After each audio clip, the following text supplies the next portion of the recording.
आज का अहम सवाल कि आखिर सिविल सेवा ही क्यों। नमस्कार, मैं कृतिका आप सभी का स्वागत करती हूं प्रभात एग्जाम के यूट्यूब चैनल पर। यह एक ऐसा प्लेटफॉर्म है जहां आपको मिलती है सभी कॉम्पिटिटिव एग्जाम्स के बारे में महत्वपूर्ण जानकारियां जो आपको किसी भी एग्जाम में सफल होने में मदद कर सकती हैं। अगर आप हमारे यूट्यूब चैनल पर पहली बार आए हैं तो हमारे चैनल को लाइक और सब्सक्राइब जरूर करें और हमारी वीडियोस को सबसे पहले देखने के लिए बेल आइकन जरूर दबाएं। तो चलिए शुरुआत करते हैं आज की इस वीडियो की। देश दुनिया में इतनी संभावनाएं होने के बावजूद आखिर हम सिविल सर्वेंट के रूप में अपना फ्यूचर क्यों चाहते हैं? अधिकांश लोग इस सवाल का उत्तर देते हैं, देश सेवा के लिए। क्या सचमुच आप देश सेवा के लिए सिविल सेवा में जाना चाहते हैं? यदि आपको सिविल सेवक बना लिया जाए और आपसे कहा जाए कि आपको कोई सैलरी नहीं मिलेगी, तो भी क्या आप सिविल सेवा में जाना चाहेंगे? अच्छा से सोच लीजिए और फिर बताइए, आखिर सिविल सेवा ही क्यों? रही बात वेतन और सुविधाओं की, तो सिविल सेवा के अलावा भी अनेकों ऐसी संभावनाएं हैं जिसमें बेहतर वेतन और बेहतर सुविधाएं मिलती हैं। फिर वही सवाल उठता है कि सिविल सेवा ही क्यों?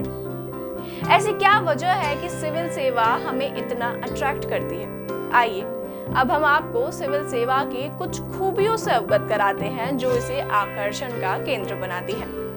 यदि हम एक सिविल सेवक बनना चाहते हैं तो स्वाभाविक है कि हम ये भी जानें कि एक सिविल सेवक बनकर हम क्या क्या कर सकते हैं। इस परीक्षा को पास करके हम किन किन पदों पर नियुक्त हो सकते हैं, हमारे पास क्या अधिकार होंगे, हमें किन चुनौतियों का सामना करना पड़ेगा, इसमें हमारी भूमिका क्या होगी और कितनी परिवर्तनशीलता होगी।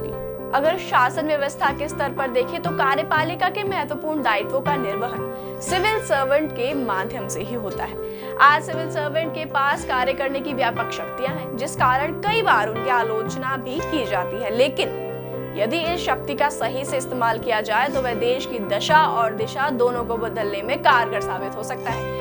देश की हर नीति, हर फैसले और नियमों आदि के बनने से लेकर उन्हें सुचारू रूप से उपयोग में लाने तक का काम सिविल सर्वेंट का ही होता है।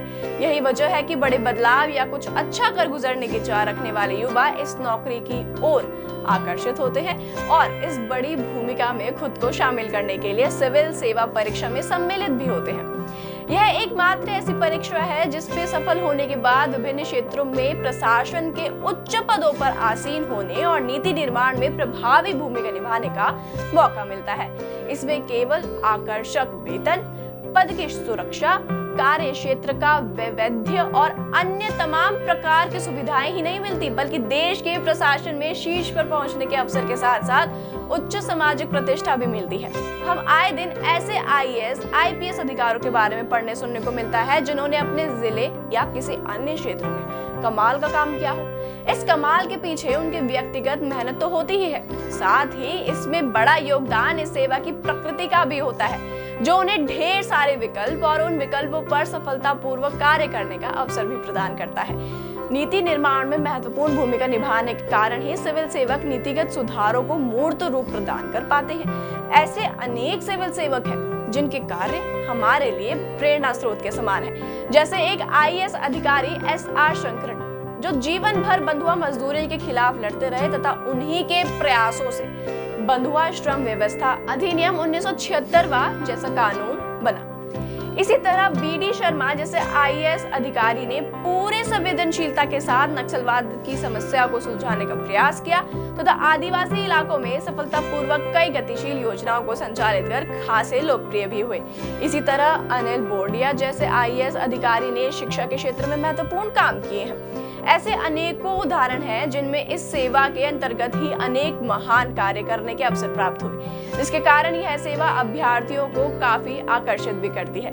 स्थायित्व, सम्मान एवं कार्य करने की व्यापक, अनुकूल एवं मनोन्नीत दशाओं इत्यादि का बेहतर मंच उपलब्ध कराने के कारण ये सेवाएं अभ्यर्थियों एवं समाज के बीच सदैव प्राथमिकता एवं प्रतिष्ठा की विषय वस्तु रही है। कुल मिलाकर सिविल सेवा में जाने के बाद हमारे पास आगे बढ़ने और देश को आगे बढ़ाने के अनेक अवसर होते हैं। सबसे बढ़कर हम एक साथ कृषि, स्वास्थ्य, शिक्षा, प्रबंधन जैसे विभिन्न क्षेत्रों के विकास में योगदान कर सकते हैं जो किसी अन्य सार्वजनिक क्षेत्र में शायद ही संभव हो। सिविल सेवकों के पास ऐसी अनेकों संस्थागत शक्तियां होती हैं जिनका उपयोग करके वे किसी भी क्षेत्र में आमूलचूल परिवर्तन ला सकते हैं, यानी ड्रास्टिक चेंजेस भी ला सकते हैं।